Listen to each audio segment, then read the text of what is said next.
So you can see this spillway. So this dam is up to this height, except on this spillway. So this height, on the other side its height is about this, but on spillway this is the crest. This is the crest of spillway, and this is called a gated and controlled spillway, which is controlled by gates. So if we do not have these gates, then what will happen? Water will be stored on the upstream side up to this crest height.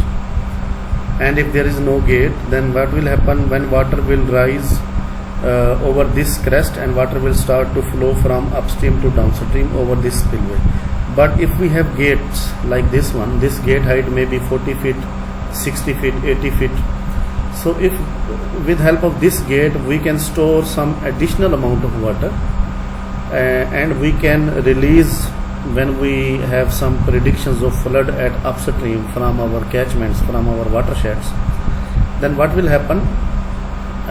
We have to just raise these gates, and water will start to flow below these gates, and we can release the desired amount of water, desired volume of water from upstream to downstream, and we can create some additional storage on the upstream side. So this is the function of a gated or controlled spill.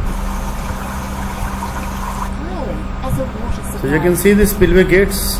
This one the crest height. So dam is up to this point and this height. So this is the crest. So this portion is lower and it is controlled with help of gates. And you can see here dam height is up to this point. This is dam height, and here we have the crest. So that is the level up to this crest is called as normal pool level. And at gate 4, 5 we have radial gates, we have drum gate, and we have radial gates. So now we will see the function, operation of this drum gate. It will be lowered a little bit and water will start to flow. While all the radial gates, so it is 0% open, 0% open. When we will open, these gates will be lifted in upward direction and water will start to flow below these gates. Rises more than 230 millimeters. The radial gates it's 1.8 when estimated to reduce the level in the lake. So you can see at this point we have a pool of water. If this is needed for operational We have a cushion of water. Plus extreme flood. So that is the main spillway, that is the auxiliary spillway. And it has with some stairs in order to reduce the impact of falling energy.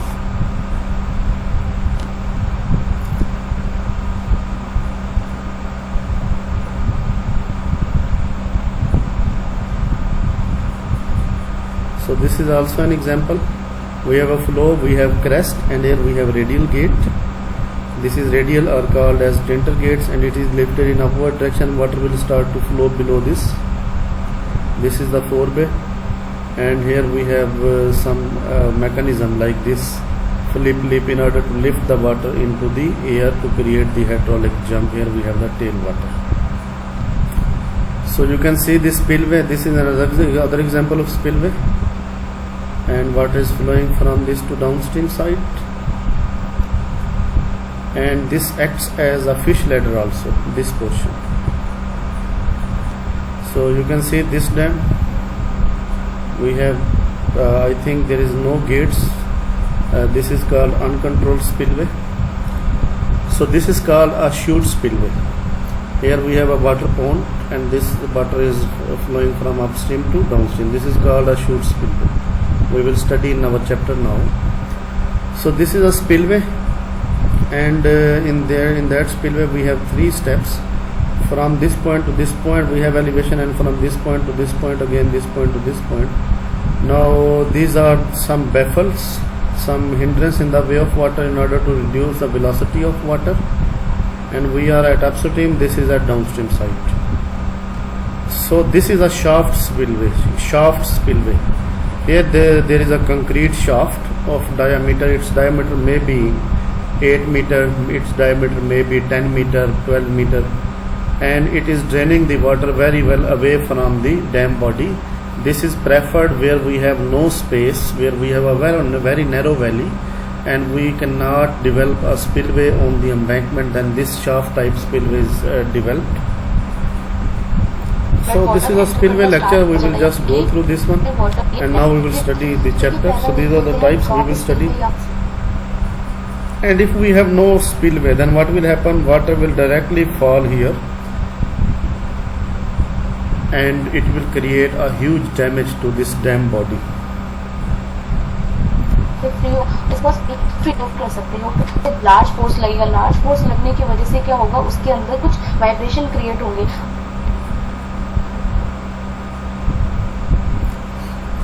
So that is a shaft spillway, that is a siphon spillway. This pipe is closed and it is in it is buried in dam, and at the upstream it is also in the dam. So this portion is little bit raised. Here water level is low, and in dam water level here water level is low, but at downstream water level will be low. What will happen when water level will rise up to this point? Automatically transfer of water will start from upstream to the downstream side. So this is again a shaft spillway. It is also an uncontrolled spillway when there may be some arrangements at its outlet. If there are gates at its outlet, then those gates can be closed. When the water will rise above this circular crest, then what will happen? Water will start flow towards its inner side of this shaft spillway. So that is a spillway. These are the spillway. This is the spillway.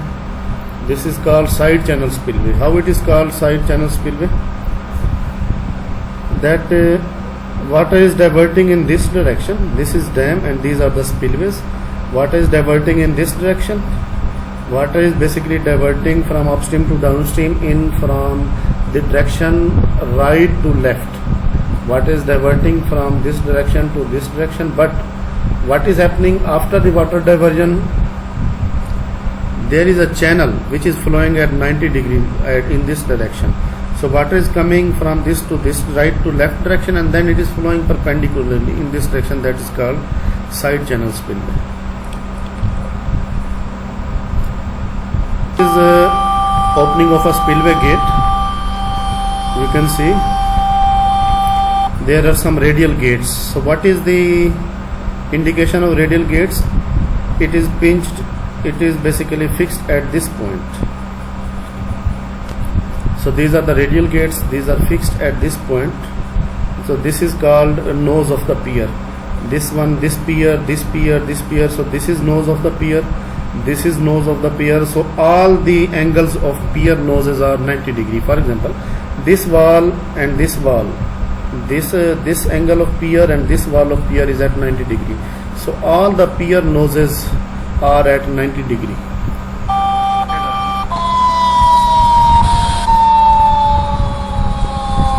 Now you can see water has just when the gates are lifted up, water slowly started to flow over this crest, and then water is starting to flow on this concrete line. So water will never leave this concrete line in order to prevent any negative pressure. So that is the safe transfer of water from upstream to downstream. This is called the spillway. You can see here we have water pond. After water pond, here we have little bit raised crest. So that crest is called as sill, S-I-L-L. And this sill is at an angle of 3 ratio, at a side slope of 3:1. From this point up to this point, its slope is 3:1, 3 horizontal, 1 vertical. In order to deflect the water, when water will hit this pool, and water will, after the hitting the pool, when water will flow from here, water will be lifted little bit into atmosphere due to this 3:1 slope. That is called sill.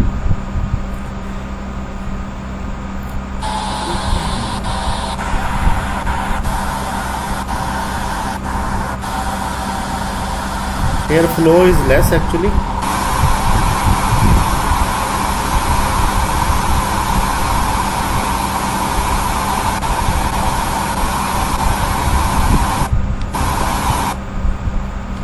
And here we have Tarbela Dam spillway. It's gate 1, 2, 3, 4, 5, 6, 7, 8, 9 gates. and you can see the wall height is up to this point, and here wall height is up to this point. This portion is of concrete, and this storage, this is the crest level where you can see the water flowing from here, water flowing. So this is the crest level, and all this storage beyond behind this gated structure is due to these gates, and this is called controlled spillway. We can empty that space for any incoming flood if we have information, and we can store the flood water for agriculture. This is called additional storage, called flood storage capacity. So up to height of this gate, this is called maximum storage capacity, maximum pool level, and up to this crest, this is called as normal pool level.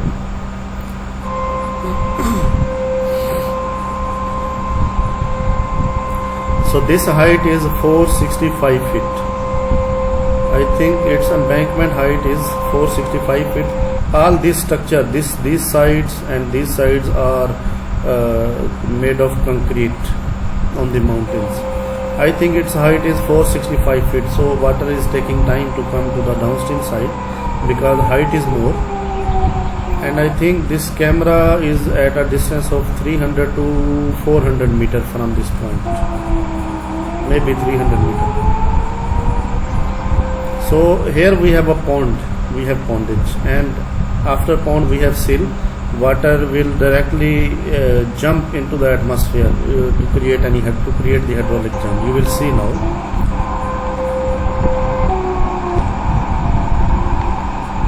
And now water has started jumping when we have extra water due to that sill. So this is a good example to understand the spillway and diversion of water from upstream to downstream. This is also a dam of good height. I don't know its name. You can see this is Banja Dam. So let me show you. Here we have you can see this is earthen dam. Here we have earthen embankment, and from this point we have concrete structure up to the second corner, and here we have roadway crossing. This is called as parapet walls. Here we have guide walls. Now you can see, you have to just imagine this scale. This is one person. So these are the engineers or person working there. So now you have to imagine the scale or height of the dam as well. So you can see this gate.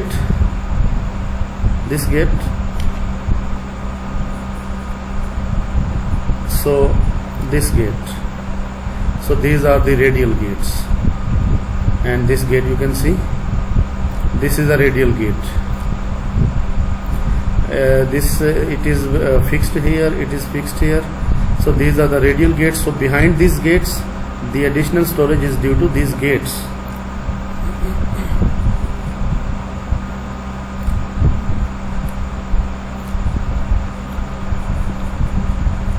Now these, you can see, you have to see these persons. This is I think one tractor and one car or any Vigo. So now this so these gates are, the central gates are divided into multiple gates, I think. So water has started flowing. So this water sheet will never leave this concrete place. So this is called the pier. These are the pier noses. So this edge, this pier nose is of 90 degree. This pier nose is of 90 degree.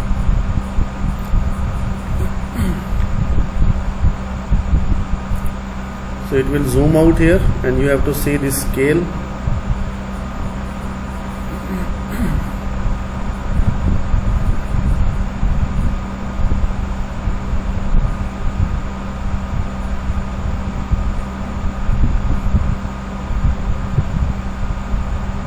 You can see water sheets moving parallel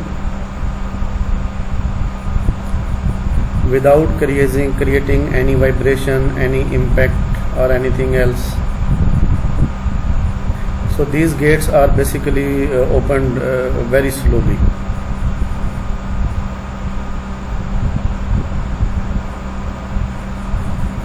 And now you can imagine from this point, I think from this point,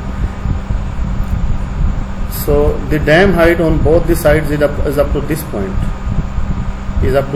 But on spillway up to this point. So this point up to this point, the level is known as normal pool level in the reservoir on the upstream side behind these gates. And this storage from this crest up to gate, this is called flood storage capacity. And up to this point, that is called maximum pool level, maximum reservoir level. And this storage, these gates play very important role to store and release the flood water.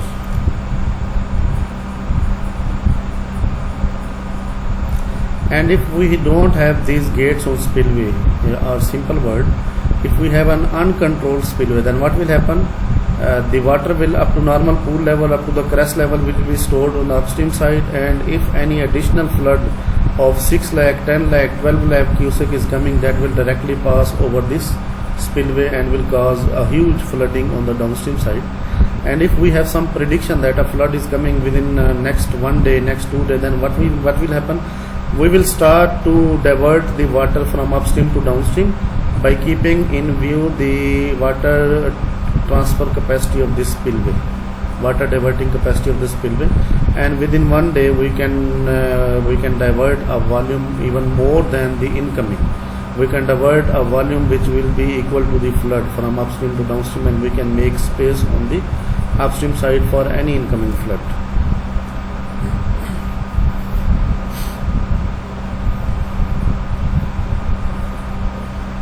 Now you can see the level.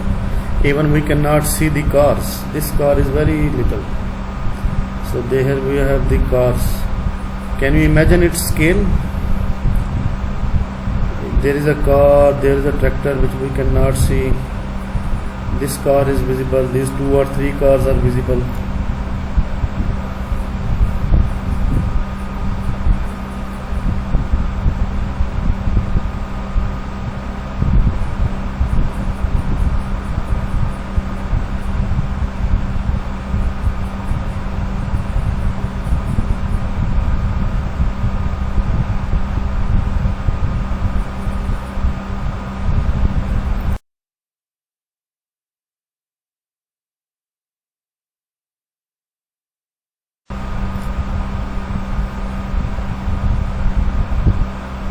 Now here we have pond of water which will receive its additional amount of energy.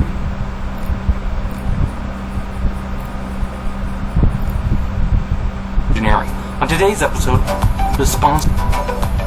So this person has developed a shaft spillway in order to understand what is a shaft spillway.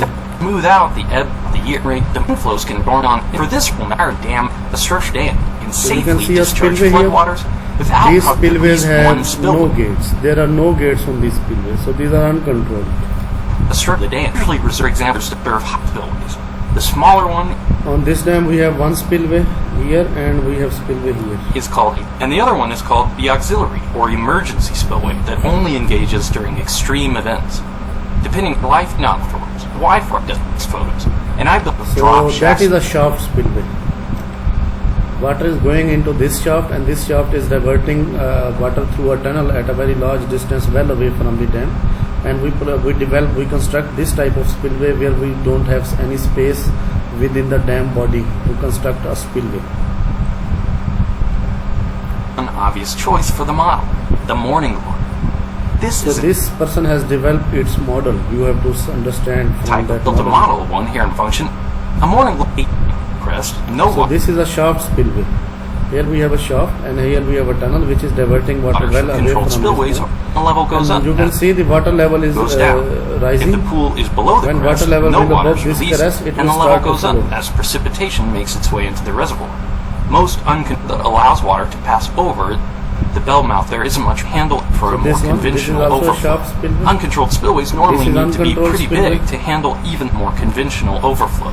Uncontrolled spillways normally need to be pretty big to handle an expensive quick. So these are the controlled spillways. There are gates. An alt complexity to a spillway, but they can also reduce its cost. Upgraded to match the controlled spillways with radial gates. These gates are lifted in upward direction. As a spillway is important. We need some way to contain. You this can high see the velocity amount flow of can cause magnitude major of water. damage, so we need some way to this, for this contain it high safely. magnitude, Sometimes we it's need a spillways. called a chute. This is a chute spillway. In my model drop shaft spillway, and for This is a chute spillway, and we will study it. It requires a long channel, and there are few other requirements. We will study open it. channel spillways, it's called a chute. A chute also needs So this is also a chute channel. It needs a channel and spillway at its end. training walls on the sides to keep the flow contained. So it also A needs chute, a huge chute also walls. needs training walls on the sides These to are keep the called flow train contained. walls. Enough to spillway conduits So and that is chutes are Ogi spillway. We will design it. often made of high velocity because it's one of the only materials strong enough to resist the damaging forces of the high velocity flow. That leads me to the fire moving so quickly can cause obstructed that forces out the future for large spillways. So at spillway we have these energy dissipation devices like blocks. These are called chute blocks. Here we have a sill, detented sill. This is sill which will lift the Stop. water. This is another topic I So from here you can see the function of a sill. Water is coming on the spillway like this one. Gates are open, and here why water is rising in upward direction? Because at this point we have a water pool, and that pool is filled with water. After water pool we have a concrete sill that may be in this direction. See the cursor from this point to this point. There may be a sill from this point to this point, and its slope may be 3:1, 3 horizontal, 1 vertical. So this is called a sill that will lift the water into atmosphere, and hydraulic jump will be created. From this point up to this point we will have sill. At this water sheet we have sill. It may be from this point into this direction, 3:1, 3 horizontal from this point to this point. For it from this point to this point we may have sill. I covered in a previous video, so check that out, or used to the hydraulic. Like multiple part of any dam, and often the surface of a And you can gigantic see this is a very large dam. We have number of gates. topic. Geotechnical also in this video, exciting for me. And here we have opening of gates, and at this point we have a sill. Its slope is, I think its slope may be 4:1 or 3:0.5. Its height is less after the water falls at this point. So water start coming from this point.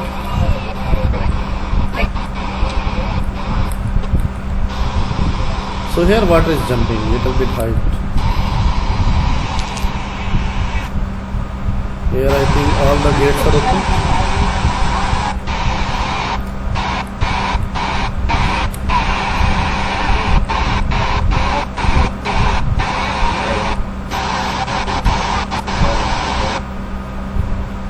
This is also a spillway.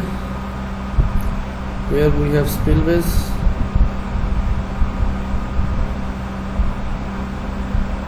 Here we have the spillways. We have spillway gates on all these spillways. So this is example of a side channel spillway. That spillways gates are here. Water is coming from this to this direction, and here we have a channel, and water will start in 90-degree direction. Water will fall from this point into this point, and there will be a water depth may be 2, 3, 4 feet, 2, 3, 4 meter even, and water will be moving in this direction into this hole. So that is also example of side channel spillway. Water is coming. This is side channel spillway. Water will flow from here. There are also stairs of concrete, so water will drop its energy, and this channel is flowing water in this direction. This is called side channel spillway. So from here you can see the sill, for example. So this is basically a siphon type mechanism. Here we have air vent, and this is a siphon. This is airtight. On downstream we have water. It is submerged in water. There is no air. There is no air up to this is also submerged in water up to this point. So this side is also submerged in water, and this side is also submerged. There is no air inside. When water level will rise little bit higher, then water will start to flow over this crest and will flow to the downstream side. So this is a raised sill. When water will hit this sheet of water and water will drop its energy, dissipate its energy, and then water will be lifted into air with respect to this slope. This sill, sometime there is up to this point, from this point there is a horizontal bed which creates pondage, and after that we have a sill, this ratio 3:1. So these are examples of spillway. This is also example of spillway. So these are the spillway from, and we are looking, I think we are looking from upstream side. And you can see here we have a spillway.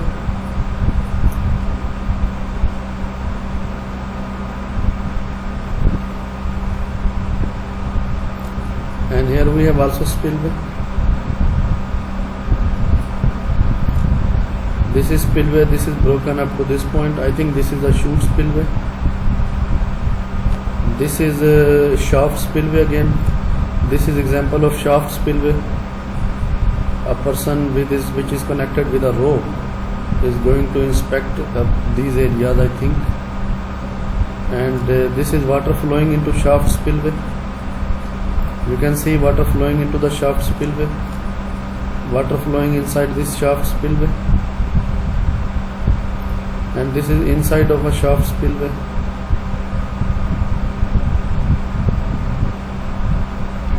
So that is a dam construction animated 3D view of Polavaram project. I think it is in India. So that is spillway gate excavation area.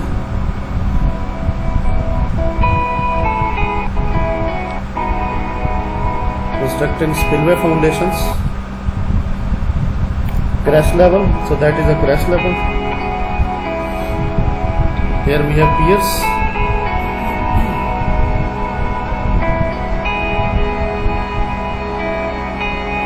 We have platform here. On platform we have gates. And here we have, I think, gate lifting mechanisms. That is road.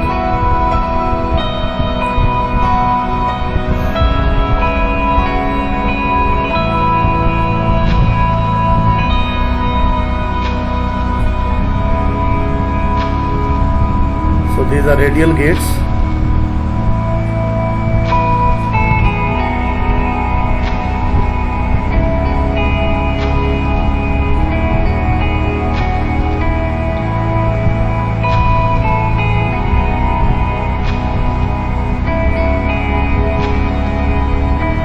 So at this point we have a road bridge. So the public road bridge is provided separately from that road bridge.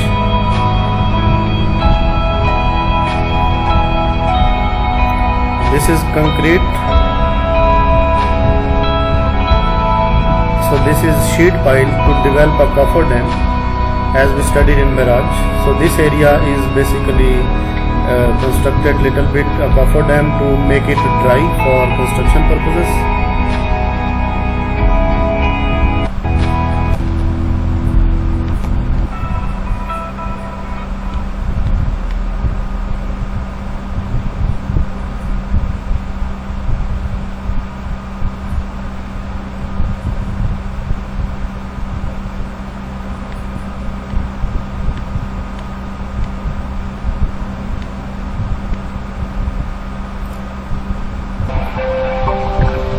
So that is dam construction animated.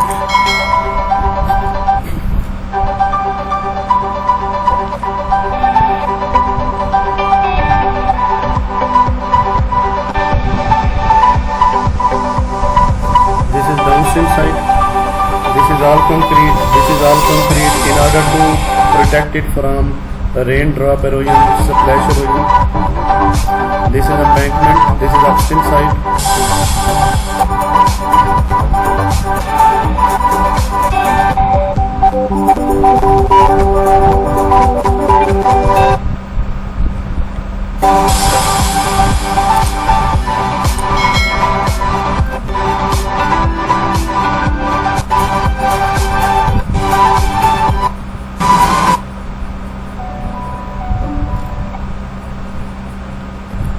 I think we have studied too much from the videos. Now we will design, we will just go through this chapter and we will focus on one numerical. So I think there is no need of introduction anymore.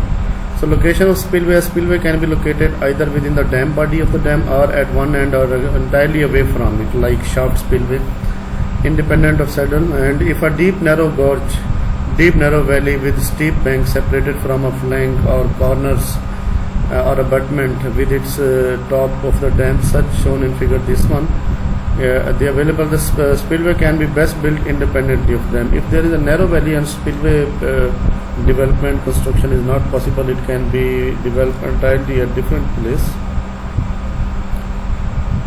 So what are the design considerations? The main spillway, often called spillway, is properly designed so as to dissipate, dispose of the excess water without causing any damage to the dam or to any of its component buildings. The spillway structure should be structurally and hydraulically adequate and must not give any under worst and viable loading condition. The requirement is discharging capacity spillway should be as closely estimated as possible. It should be overestimated, but it should not be underestimated. That if flood capacity is 6 lakh, we can design it as 6 lakh 50,000 cubic or 6 lakh 25,000 cubic, but it should not be under 6 lakh. The underestimation may lead to overtopping of the main dam. Overtopping means water will start to flow over the embankment of the dam. Then what will happen? The earthen dam particles may start eroding one by one, and that may cause the collapse of the dam. However, on large dam, a conservative view is always preferred because failure of a single dam due to inadequate capacity may result in a loss of huge economic loss. So there are controlled and uncontrolled spillway. I already told you, if this is gated, that can be a control. If that is not gated, that is uncontrolled.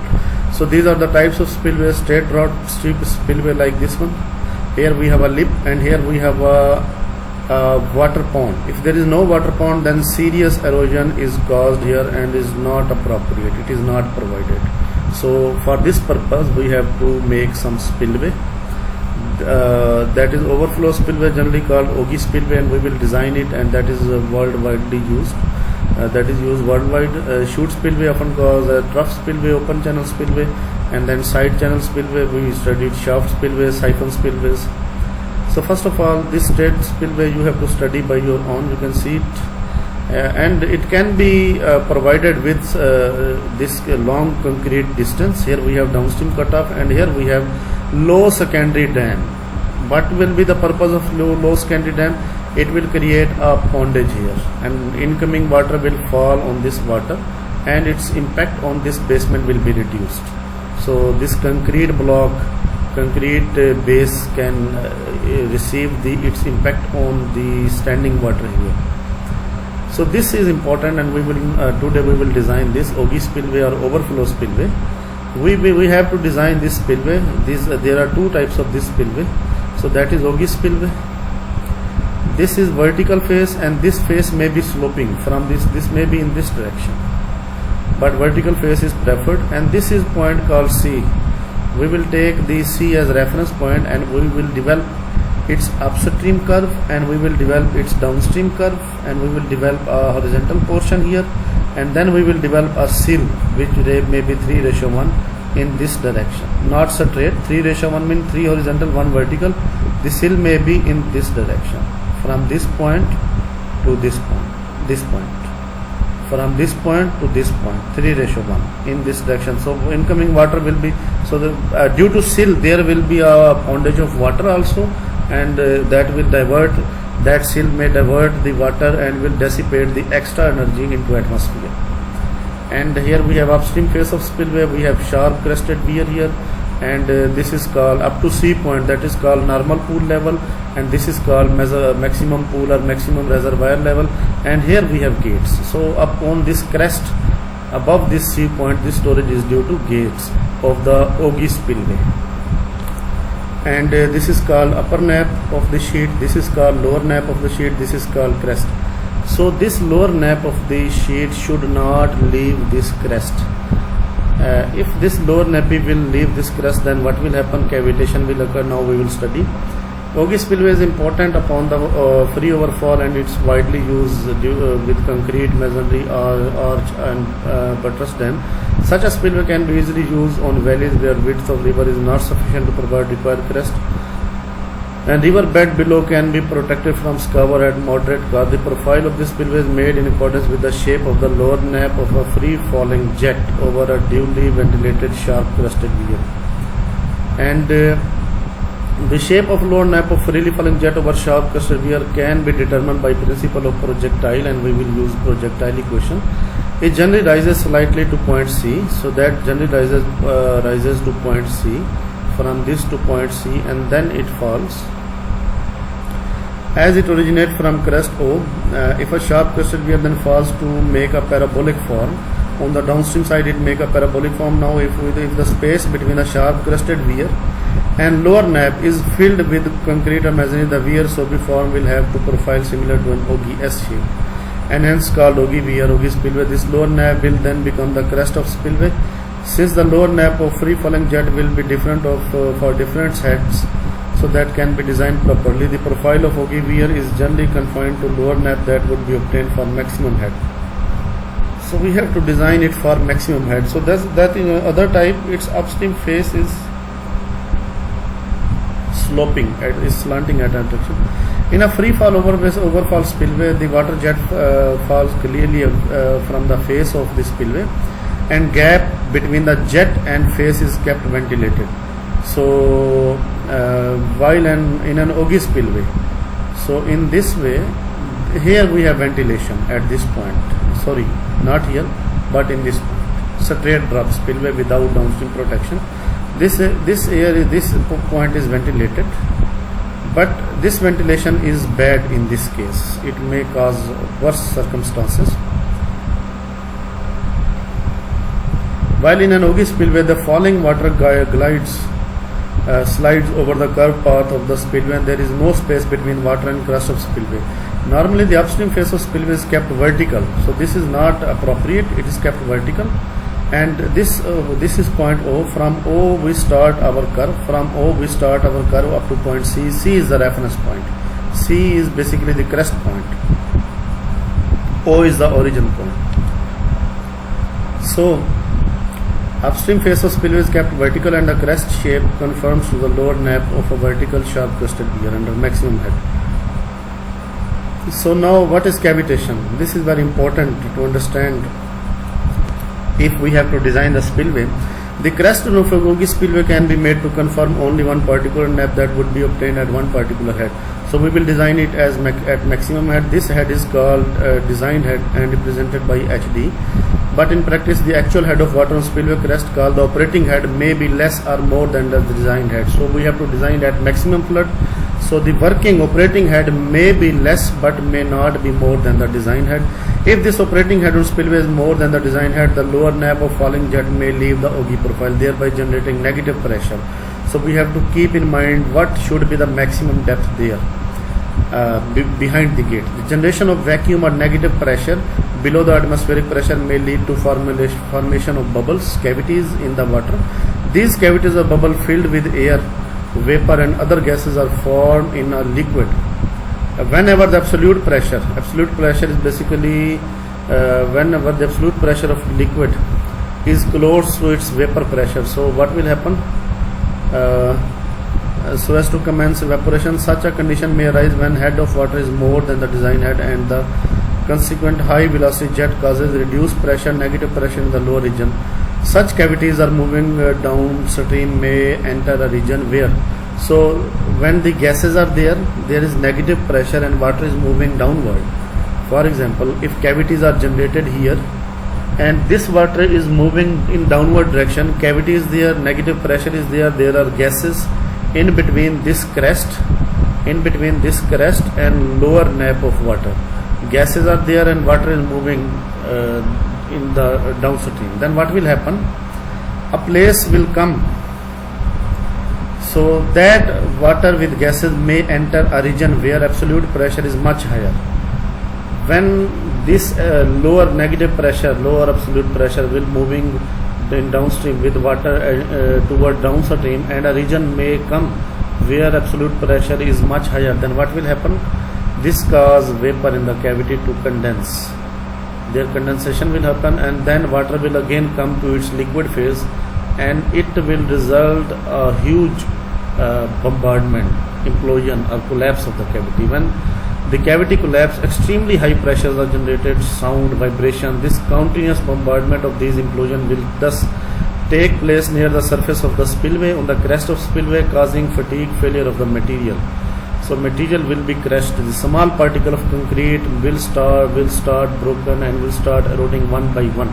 This damaging action of cavitation is called pitting. So how we can avoid cavitation? We have to design the spillway at maximum head, such that in future there should be no more head above the designed head. For example, if we are designing it as 20 meter, so in future there should not be any 21 meter height behind the spillway gate during the operation. So this cavitation plus the vibration from alternate making, vibration will be there, that will break in contact between the water and the face of spillway. This may result in serious structural damage to spillway crest. Hence, it can be concluded that if head of water over the spillway is more than the design head, cavitation may occur. On the other hand, if head of water over the spillway is less than the design head, falling jet would adhere to the crest of Ogi spillway, creating positive hydrostatic pressure, thereby reducing the discharge coefficient of weir.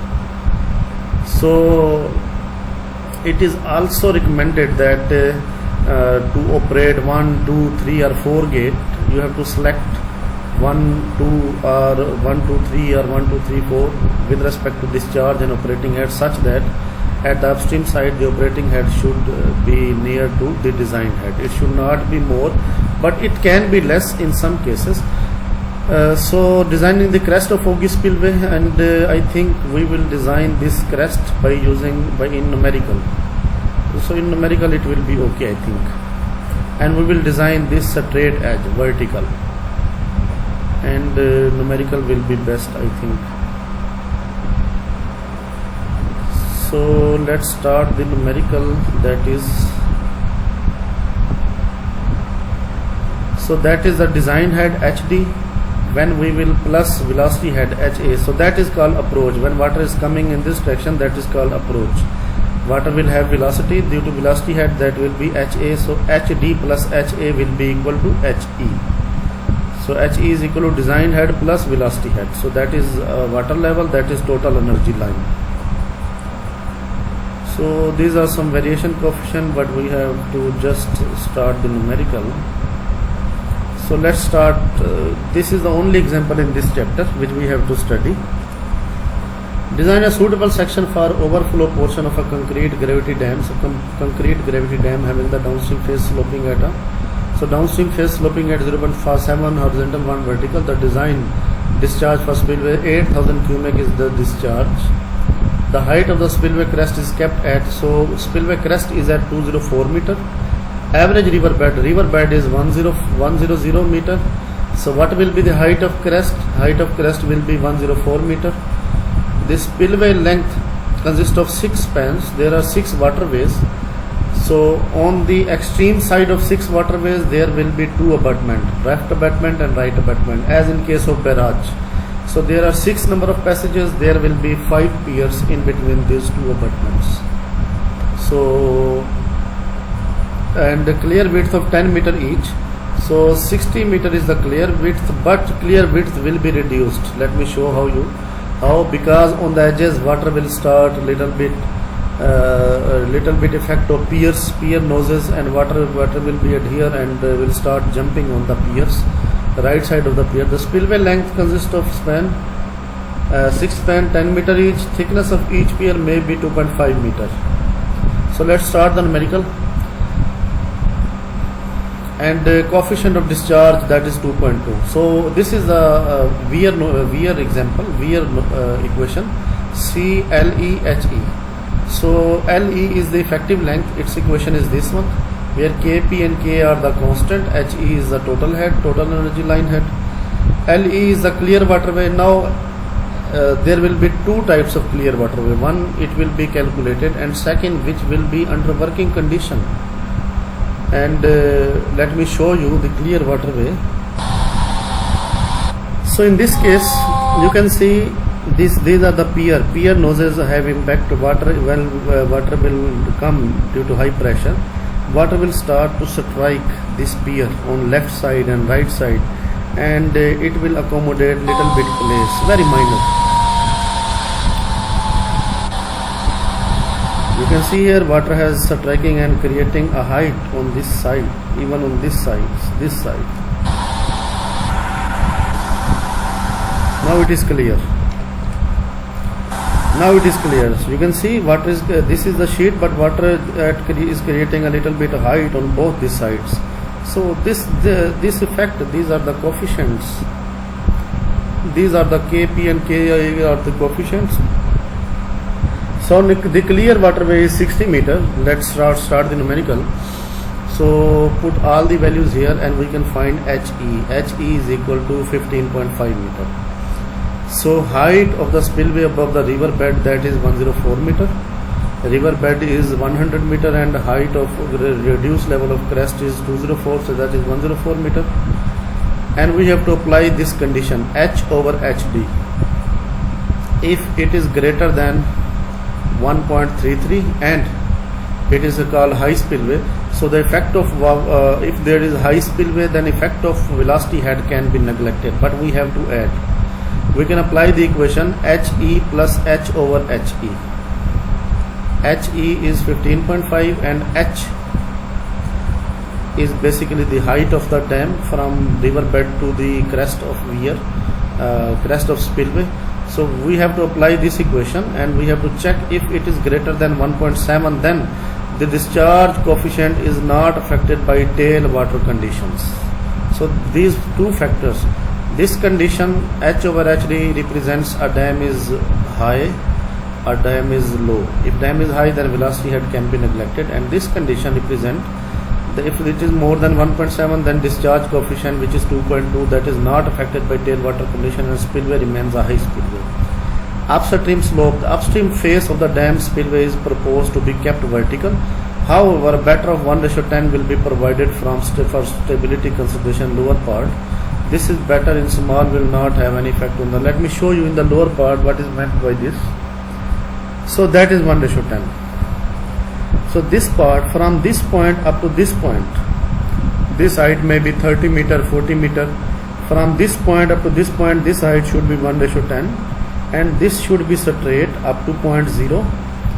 So this point is at point where this vertical line ends. This point is called O, origin of curve.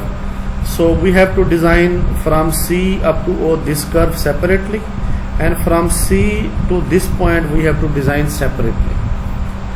So what we are going to do in numerical, first we are going to design this downstream curve from C up to this tangent point. We have to calculate this y and this x.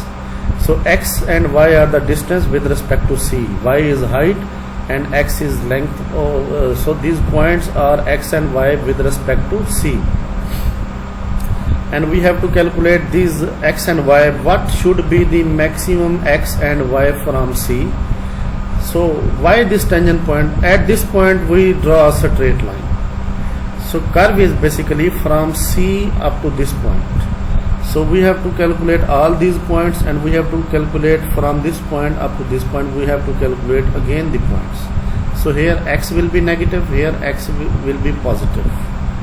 So you can take y positive on both the side or negative on both the side. It is not necessary.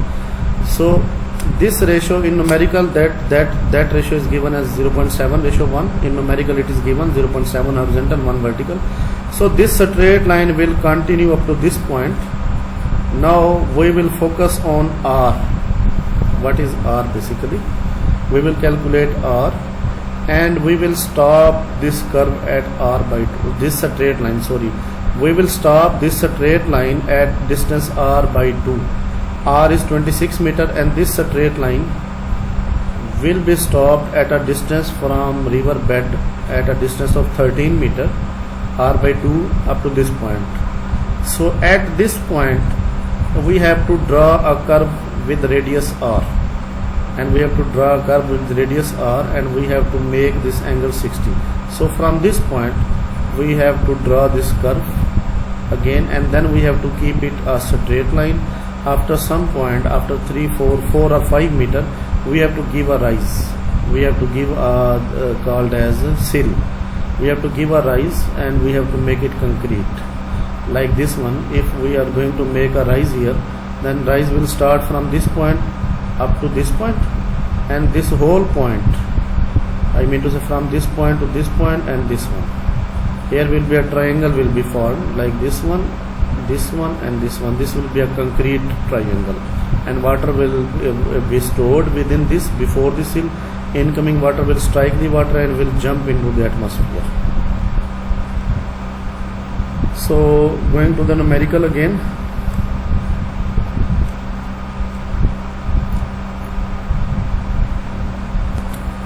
So it is better to keep upstream face not vertical but 1:10 in the lower part, and other is vertical. So effective length of spillway. What is the effective length of spillway? This is the equation. And assuming 90% cut water nose piers, as we discuss, the pier nose are 90%, and round abutments. The corner abutments are round. So KP and KA are taken against this. I think KP and KA are taken with respect to this table. So we have round nose pier, 90% cut water nose piers.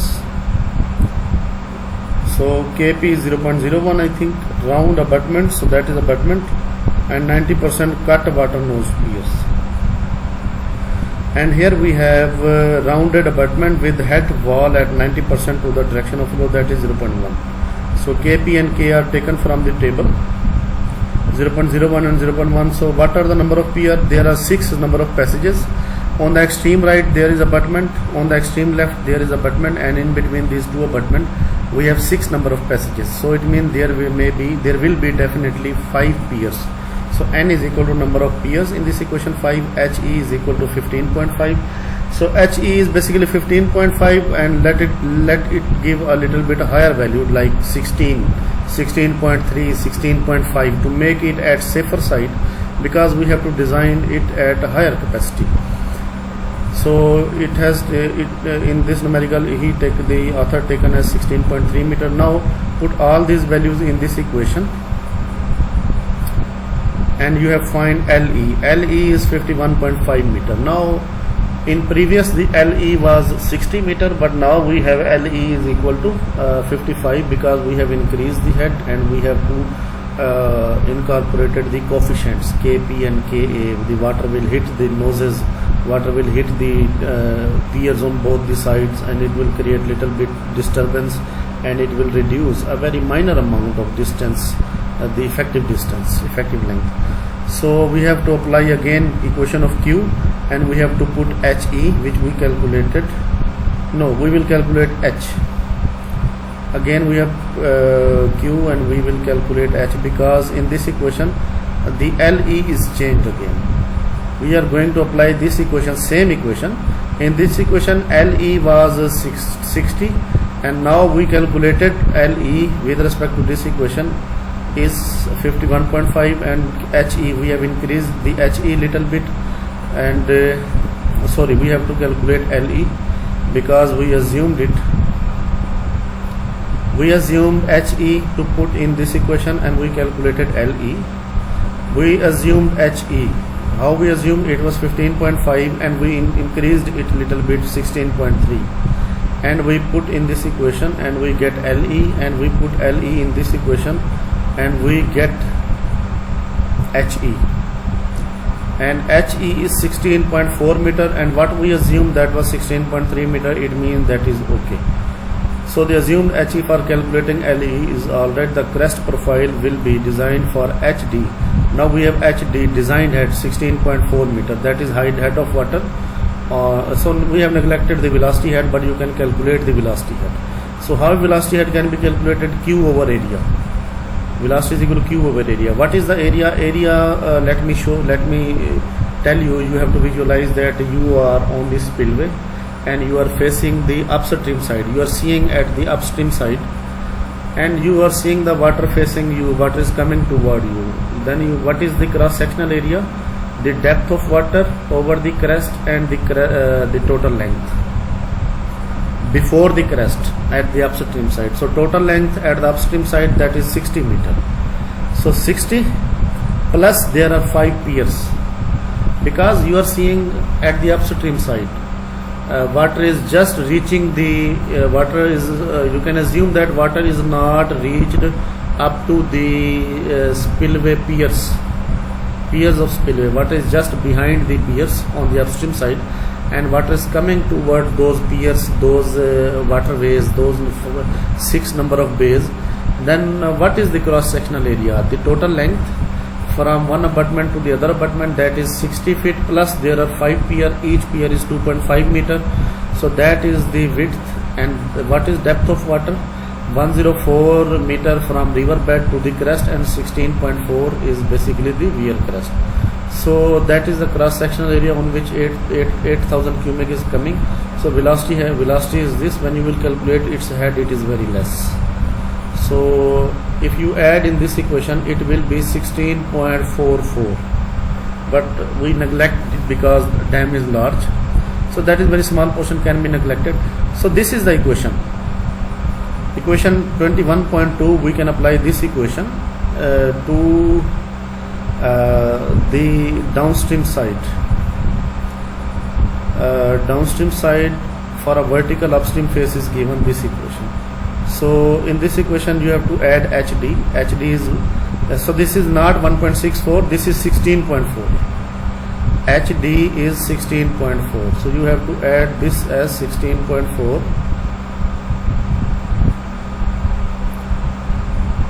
and you will get Y in term of X. Before determining the various coordinate, we shall first determine the tangent point. For tangent point, we have to keep the ratio. We have to keep the ratio 0.7 horizontal, 1 vertical. So dy, y will be 1, and dx horizontal will be 0.7. So we have to this is y and x. We have to differentiate this equation with respect to x, and the dx over dy will be equal to this. So we will differentiate this equation. On this side it will be equal to, so this side will be equal to dy over dx.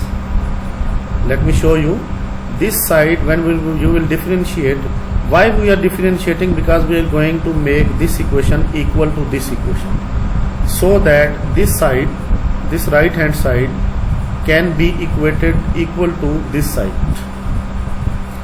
So here dy over dx is present, so we have to make here dy over dx. So simply we have to differentiate with respect to x. So this side will be dy over dx is equal to this one, and this side will be differentiated like this one, 1.85 its power 1.85 x 1.85 minus 1 over 21.6. So this dy over dx will be replaced by this one. So this side will be equal to this side, and now we will get y with respect to x. And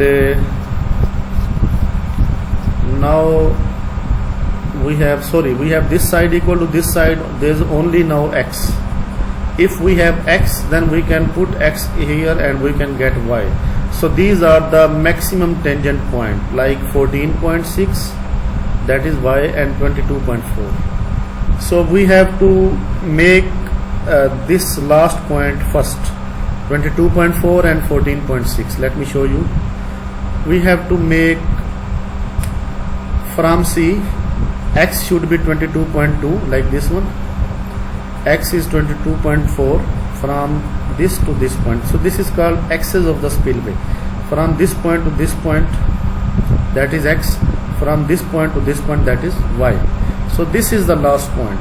Its coordinate, its x is 22.4 and y is 14.8. Now we have to find all the other points which have x less than 22.4, and their y will ultimately be less than 14.8 until x and y are 0 at C. At C, x and y are 0. At this point, x and y are maximum. So we have to put in that equation x, and we have to find the value of y, or you have to put value of y in that equation and you have to find value of x. So if you are going to put value of x, then you will put x starting from 0 up to 22.4. you will get values of y. So you have to make a table.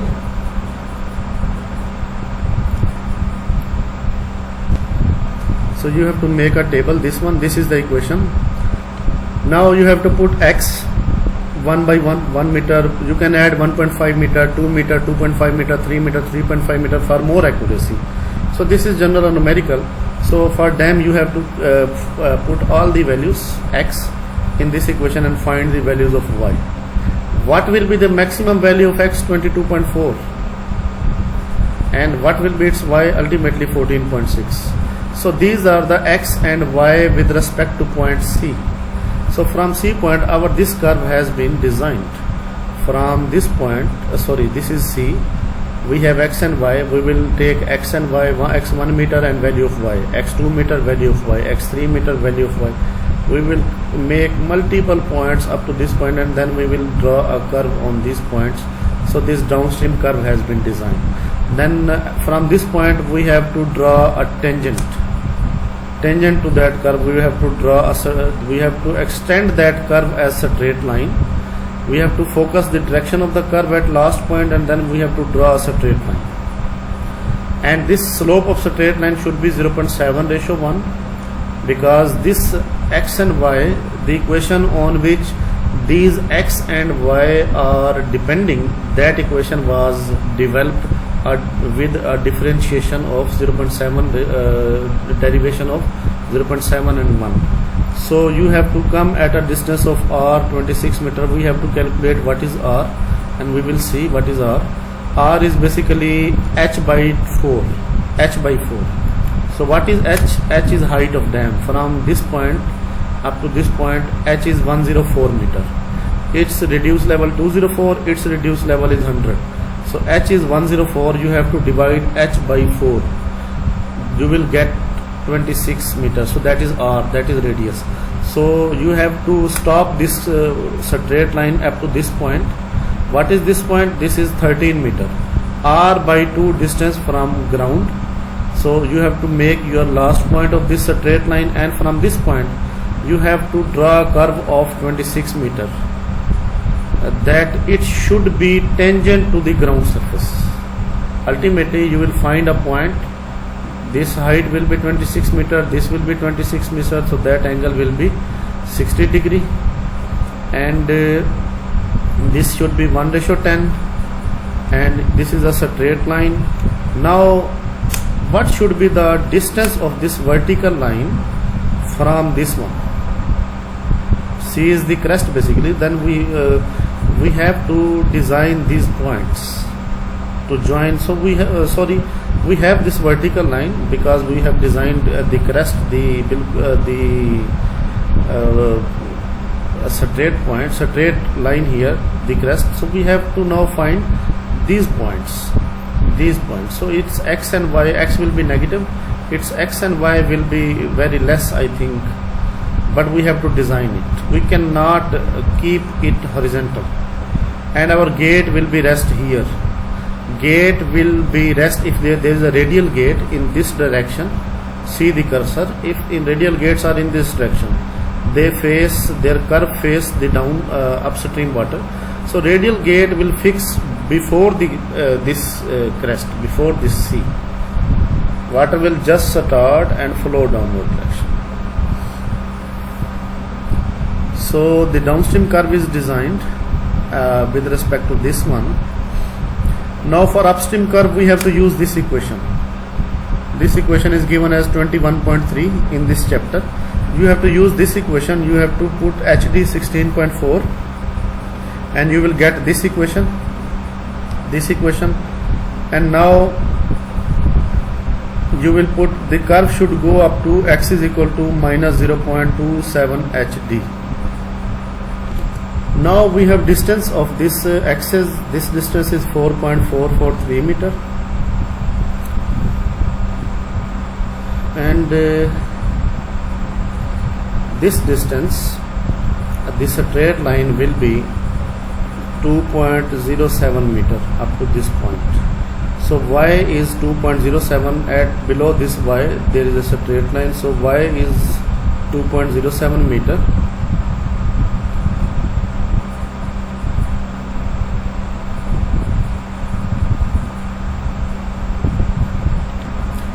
So in theory part it is given that x is equal to minus 0.27 hp. Its limit is given for this type of dam.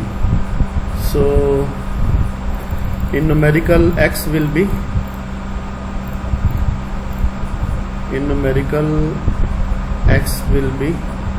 minus 0.27 hd. So put hd here and you will get minus 4.443 meter. So this distance from C to this straight line, the horizontal distance, that is equal to 4.443 meter. And now you have a range of x. You have to put x. Now x are in negative because on these are on left side of C. So x, maximum x is minus 4.443. You have to enter minus 4, minus 3, minus 2, minus 1, minus 0.5, and you will get y. So these x and y will be drawn from this point. See, x, you will put x minus 1 and you will get 1 point of y, and other point of xy, other point of xy, other point of xy, and you have to join these 5, 6 or 7 point, how many point you have, and then there should be a straight line. So these are the portions of upstream and downstream. So this is the main example of spillway. Now we will just go through. We have studied the chute spillway. An ogee spillway is mostly suitable for concrete gravity dam, especially when the spillway is located within the dam body in the same valley. But for earthen and rock-filled dam, a separate spillway is also constructed in a flank or saddle. Saddle mean a lower value away from the main spillway, as explained earlier. So sometime even for gravity dam, a separate spillway is required because of narrowness of the main valley. In all the circumstances, there should be a trough spillway or chute spillway, simplest type of spillway which can be easily provided. So this is a chute spillway. It requires a large channel. So this is a channel.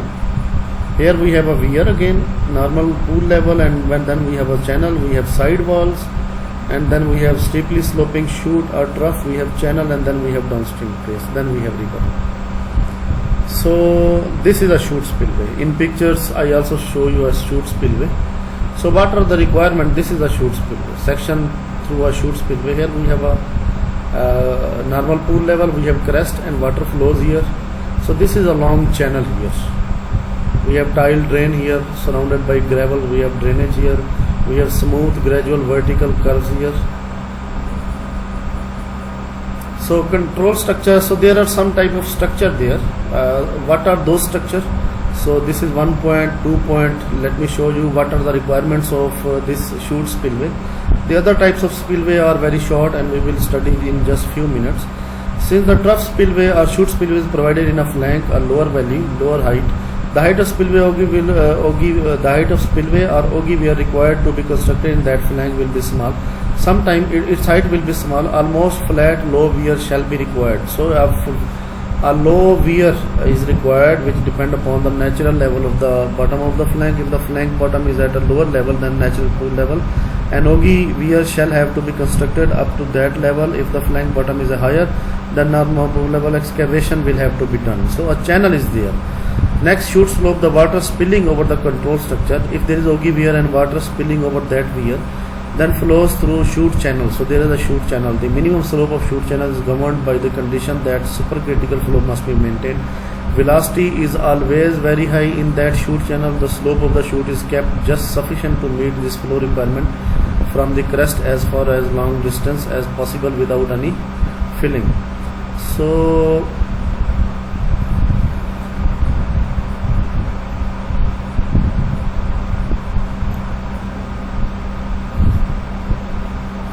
then we have side wall. The side wall, called training wall of the chute, should also be height that the water does not spill over them. A sufficient freeboard must be there. Then design of small ogee weir required for a control structure. So for a chute spillway, we also have to design a very small ogee weir that is required. So its requirement is this one. It has one numerical like this one. This is a weir, this is point C, and this is downstream profile. So this is profile a small ogee weir to be used as control structure for the chute spillway. So this is channel and we have chute spillway here. Design of vertical curves for the chute. So concave curve, whenever the slope of chute changes from steeper to milder, a concave vertical curve shall be provided.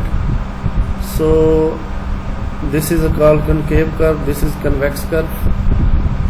Approach channel that should be there after the ogee weir. There is an approach channel, velocity is very high. So these are the requirements. Entire chute spillway can be divided into following part. There is an entrance channel, there is a control structure, low ogee weir, there is a chute channel, a discharge carrier, and energy dissipator arrangements. So I think you have to do 21.2 by yourself. But major is 21.1, the ogee spillway which is being used in the world. And the third type is, another type of spillway is basically channel spillway, side channel spillway, which we studied. The side channel spillway is simple, this one. Here we have a spillway. I show you from the pictures as well. Water will start to flow from upstream to downstream in right to left direction. Water will fall in this channel and will flow 90 degrees to this its original movement. So we can say that water will start moving parallel to the crest. Here water will start perpendicular to the crest.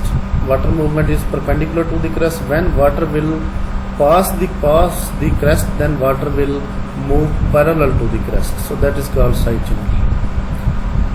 The side channel spillway differs from the chute spillway in the sense that while in a chute spillway water flows at right angle to the weir crest, after spilling over it wherever, in side channel spillway the flow of water after spilling over the crest, after passing the crest, is turned by 90 degrees such that it flows parallel to the weir crest, AB.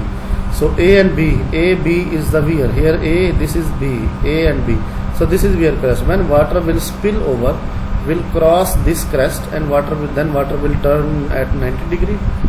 So what is this turning? So this turning at 90 degree, here we have a very strong concrete structure which is facing the thrust of water and diverting the water at 90 degree. What is happening? The energy of water is being dissipated by this turn. So that is a side channel spillway. So this type of spillway is provided in very narrow valleys where we don't have sufficient place to accommodate a chute or ogee spillway.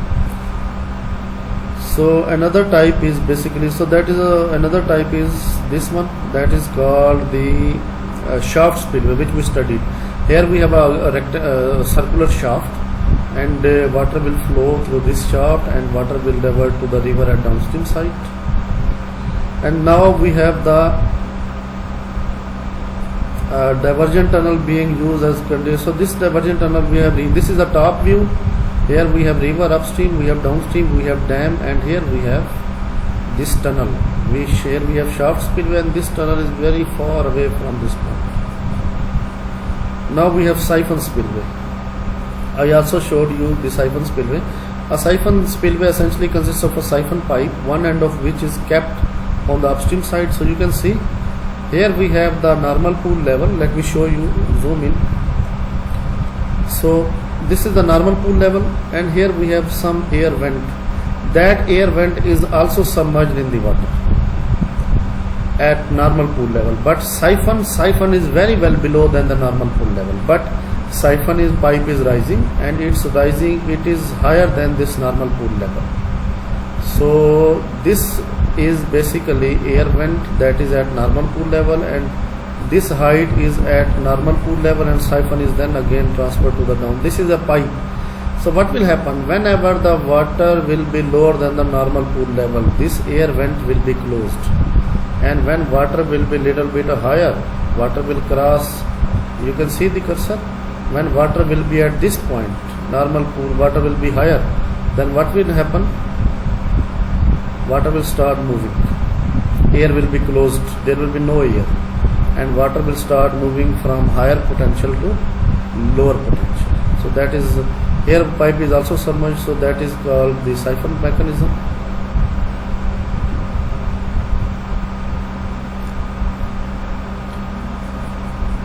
and it will act as orifice because there will be no air, so orifice equation will be used. CD is the coefficient, which is 0.9. Then hooded type of a siphon mechanism. There is a hood type of siphon mechanism. Here we have air vent, here we have air entry, and that is hood type. So this is deep primer hood, this is hood that is under at normal pool level, and this is siphon. This is siphon mouth, inlet, and this is siphon pipe from inlet to outlet. And at outlet we have this type of mechanism, and when water level will be higher, it will flow.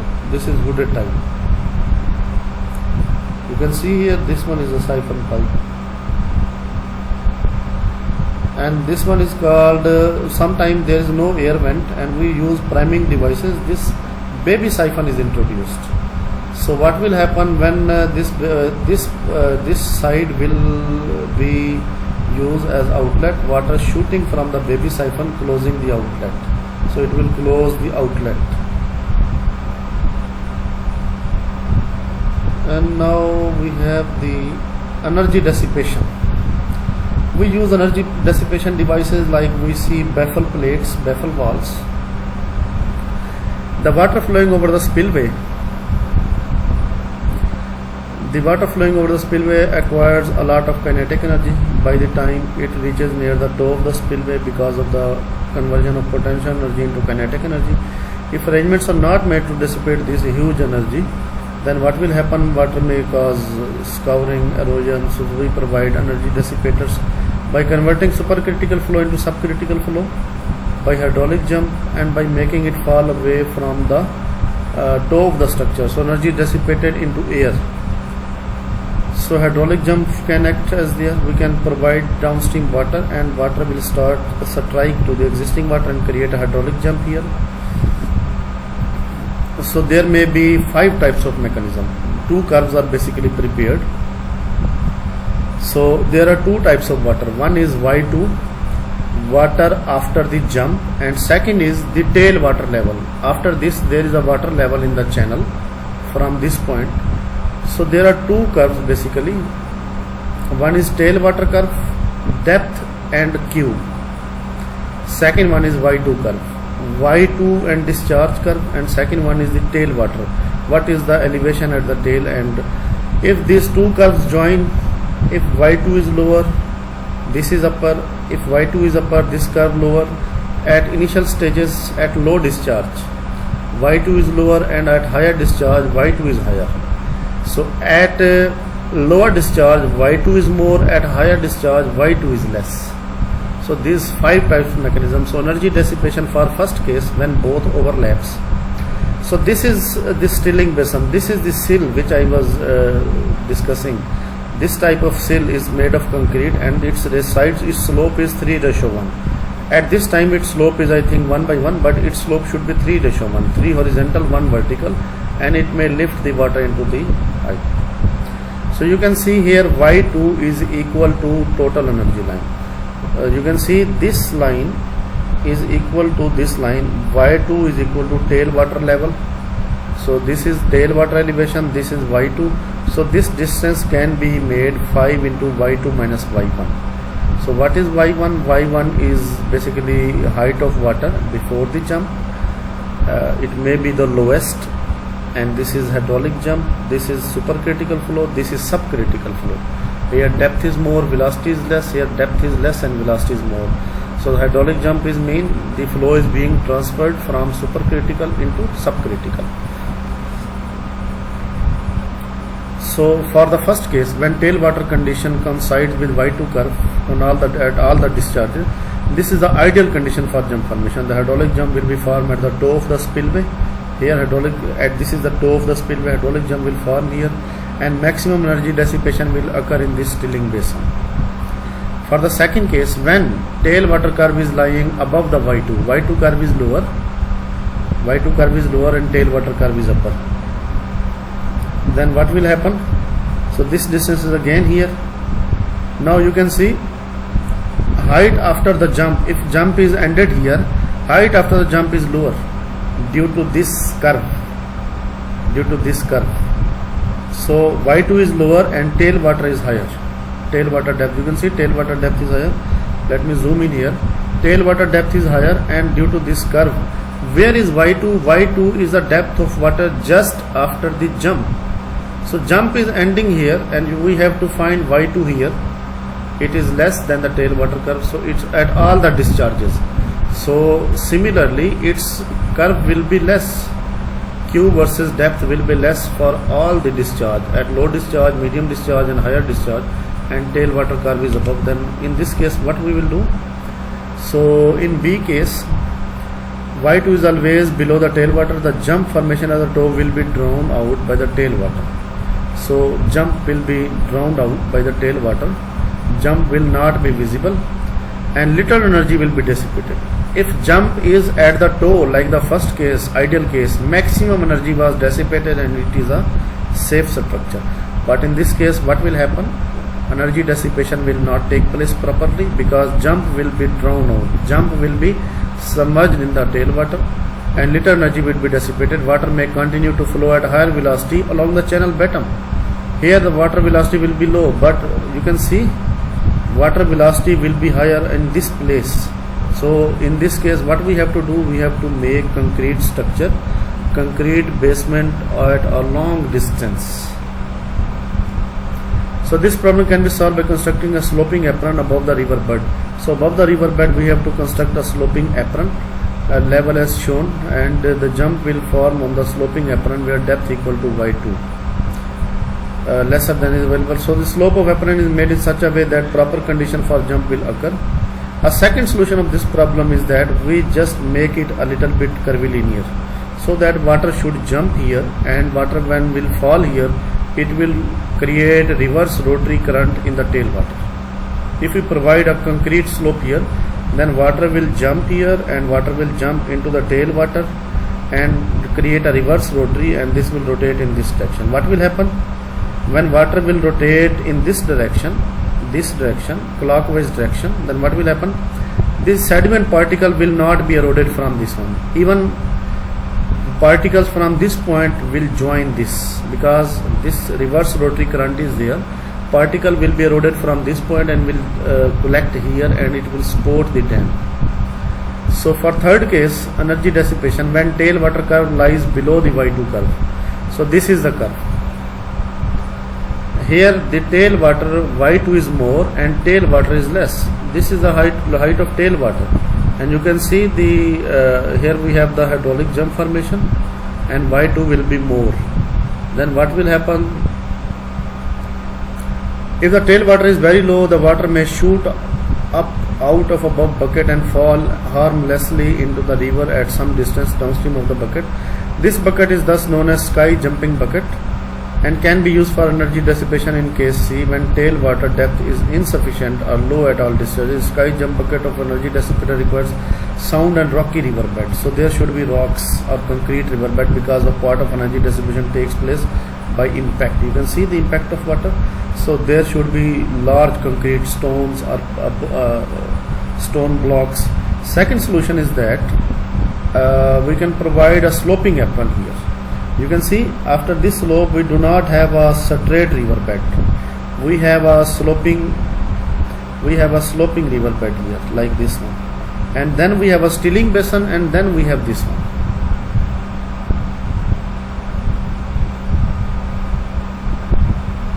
So this is the solution of C part, where tailwater depth is less.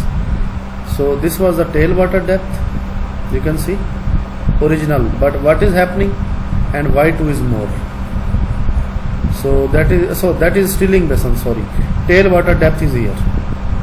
At this point, this is concrete portion. We have to see the tailwater depth after the concrete portion of dam.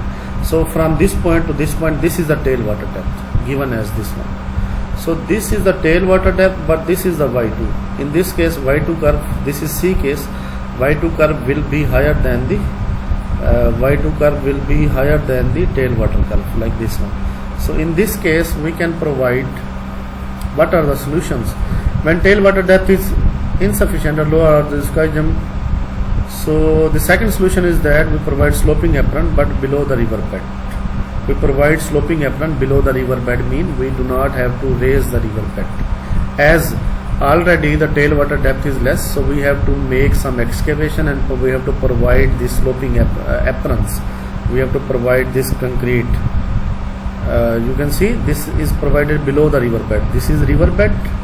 In all the previous cases this was straight. You can see this one and you can see this one. These were the straight, but here we have excavated and we have provided this concrete sloping apron, maybe of concrete, maybe of stone blocks, but these are below the riverbed. So this is riverbed, so this is the solution. And third solution is this problem may be construction of subsidiary dam. You can see here we have a subsidiary dam here. We have an auxiliary small dam here. What will happen? You can see tailwater here. This is the tailwater depth. This is normal riverbed, natural with natural soil. So at this point concrete portion ends. Then this is tailwater depth and this is Y2. Y2 is more. This is also the C case, third case. Its third solution. This is its third solution. You can see C3. So its third solution is there. We create another dam after this main large dam. Here we have baffle walls, baffle plates. In one of the picture of Spillway, we saw some these baffle concrete blocks, small blocks to reduce the energy of water. So this will create a hindrance, a barrier in the way of bottom layer, maybe which may be here in this case. And this subsidiary dam will create a depth of water. Here the jam formation will be.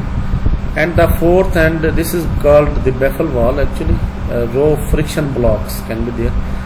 So the energy dissipators for case D and E, last two cases, where what were the last two cases? That at low discharge Y2 will be less, at higher discharge Y2 may be more. So at low discharge Y2 will be more, maybe more, and at higher discharge Y2 may be less. So for 4 and 5th case we have to do some arrangements. You can see here at low discharge, this solid curve is at low discharge. Y2 is here, and you can see this is the tailwater depth. For solid line, this is the tailwater depth and this is Y2. I can zoom in and you can see Y2 is little bit less. The tailwater depth is up to this point, but Y2 is starting from this point. So Y2 is less than tailwater depth, but what is happening at higher discharge? This curve is of higher discharge. At higher discharge, Y2 is more, and this is the tailwater depth. This will be the surface water at high discharge. So tailwater depth is less and Y2 is more. So curve will be like D and D or E. So what are the solution to this case?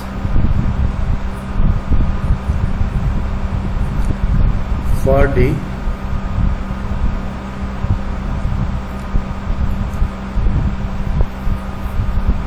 so in this case at low discharge jump will be drawn, at high discharge tailwater depth is insufficient. The solution to this problem lies in providing sloping apron partly above and partly below the riverbed. So we have to provide sloping aprons partly above and partly below the riverbed. So this is a sloping apron. This is above the riverbed. You can see this is the riverbed, and let me show you. This is written as sloping apron. So this sloping apron means we have changed the original slope. This was, you can see, this line is solid new line. So this dotted dash line, this line. So this dash line is basically the original line, and we have provided some sloping apron.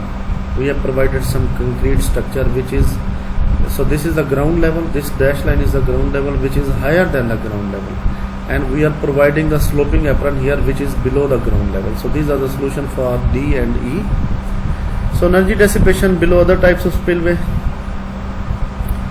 5 hydraulic condition between tailwater depth and we have studied can occur below any type of spillway or even spillway. So a chute or shaft or side channel spillway generally discharge water at a point far away from the dam. Hence protection is required only for the spillway, as the danger to the main dam is not there. So due to this reason, hydraulic stilling basin is generally sufficient for chute spillway, shaft spillway or side channel spillway. Energy dissipation below. There are sluice ways in dam, as we discussed in our last lecture. Discharge through sluice ways generally small and less protection is required. In this case, water from sluice ways often allowed to fall directly into the stilling basins. So use of hydraulic jump is also there. Froude number is there, and here we have Froude number. We have loss of energy. Standard stilling basin. Stilling basin can be made standardized. There are some chute blocks. Chute blocks are kind of serrated devices, row of small projections in teeth with concrete in the way of water, and providing at the entrance of stilling basin. The incoming jet of water is furrowed. Furrowed mean is basically divided into multiple small channels in between those blocks and partly lifted from the floor, producing a shorter length of jump. That is main protection. Let me show you from here. These are the chute blocks. So if that is a slope, water is coming from this height, and water will be divided into 4 parts, 3 or 4 parts, 1, 2, 3 and 4 after this block, and water will jump, and this is a stilling basin. Why it is stilling basin? Here we have a depth of water. So these are dentated walls. This will create a head of water here. This will be a pond. Here we have its complete length. So this H2, its height will be equal to 0.2 into Y2, and this H1 is equal to Y1. Because hydraulic jump will be formed here, it is equal to Y1, and its downslope is 2:1. Its upstream face is usually kept at vertical, and let me show you from Google. So you can see these are the baffle piers made of concrete in the way of water in order to reduce the impact of its energy. And this is the picture which we saw from our book, and here we have chute blocks, here we have baffle weirs, and here we have a sill. So this was the sill which I was discussing. So its slope at this point, let me zoom it. So from this point up to this point, this slope, rising slope, is 3:1, 3 horizontal, 1 vertical. Sometimes these baffle piers are present or not, sometimes these chute blocks are also made or not, but these are the friction devices. Baffle piers, end sill and chute blocks, energy dissipators. These are energy dissipators. You can see here another picture. We have chute, we have baffles,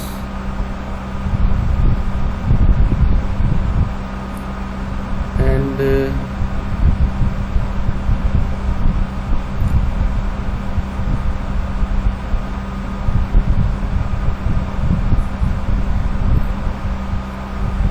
sill and dentated sill.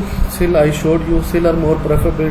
Dentated sill generally provided at the end of the stilling basin. Dentated sill diffuses the residual portion, the last portion of high velocity jet reaching the end of the basin and for complete energy dissipation. Baffle piers may be in between these 10, as we saw in the picture. They are the blocks placed within the basin, in the center of the basin, as we saw from this previous picture, this one. So here we have chute blocks, here we have end sill, and in between those two, between the basin, within the stilling basin, we have baffle piers. And these are basically, baffle are sometimes called friction blocks and very useful in small structures such as low spillways and weir. They, however, give way due to cavitation under the influence of high velocity. So this is a standardized basin, and this is also a standardized basin. We have a sill. We do not have space in between these sill. Then we have stones, and then we have space here. We have chute blocks.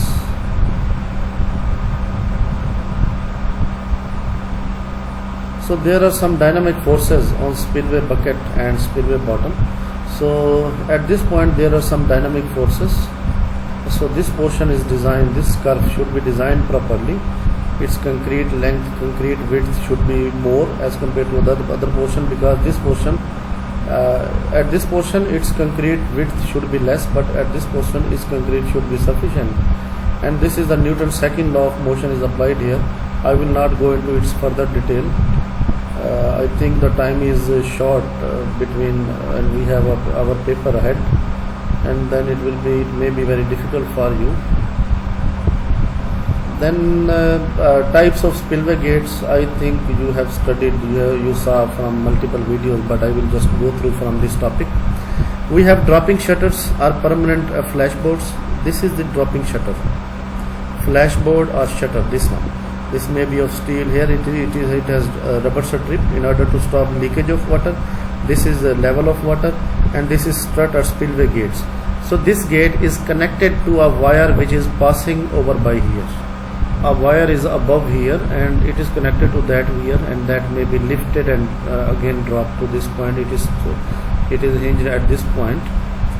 So they consist of wooden panels, usually 1 to 1.5 meter to 5 meter high. They are hinged at the bottom and supported against the water pressure by struts.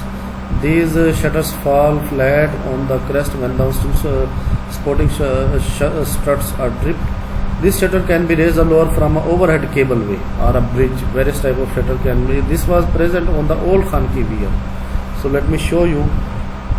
I don't have its picture at this time. So next is stop logs and needles. It is a component like this one. We have stop logs here, and its top view, it has some grooves in the piers. Here we have stop logs, one over the other, and these are tightly fixed with one another, and water leakage may be in between these two. Stop log consists of wooden beams or planks placed one upon the other and spanning in the grooves between the spillway piers. They can be placed and removed either by hand or by hoisting mechanism. Considerable time may get wasted in removing them. If they become jammed in the slot, leakage between the logs is also a big problem. So leakage in between these two, this is one log, this is other log, 3, 4, 5. So in between these 2 or 3 there may be a leakage. And vertical lift gate or rectangular gates, these are the vertical lift gate. This is a gate, and here we have pier groove. So this is a groove in the pier on which this gate rests, because this is a gate seat. We have spillway, and here we have a roller train. This is roller train which is lifting the gate in order to reduce the gate friction with all the other devices. In vehicles, these are used as balls in axle in order to increase the efficiency. We have grooves, and here we have pier nose. At downstream, water is passing here, concrete pier, and here we have some counterweight. This is the counterweight in order to, when we are lifting, what is the purpose of countergate? If this countergate is present, then we can lift the gate with a very little energy, because this wire is connected to this counterweight.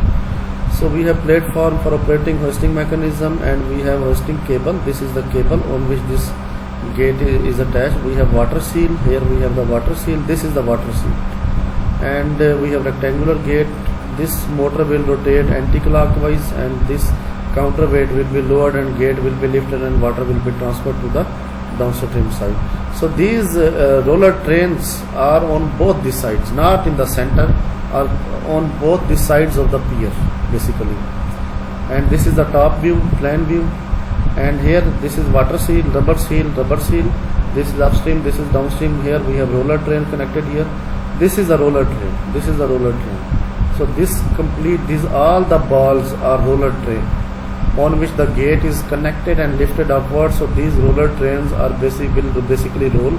In order to, if these rolls are not present, then gate, there is a water pressure. So let me show you its more explanation. Like,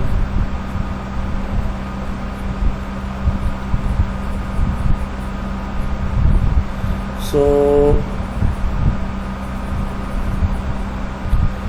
because water is present, water is forcing the gate towards downstream on both the corners of gate. Like this end of the gate and this end of the gate is tightly pressed to that those balls. If that gate is if these balls are not present and that gate is tightly pressed to the wall, directly wall, then when we have to lift the wall, what will happen? There will be too much noise, there will be too much friction, and there will be too much wear and tear of the gate. So what is function of these balls? Because water is pressing the gate towards these balls. So what will happen when we will lift the gate? This ball will start rotate. Every ball will rotate which will come in contact with the gate, and gate will be lifted in upward direction. So that is the main function of roller train.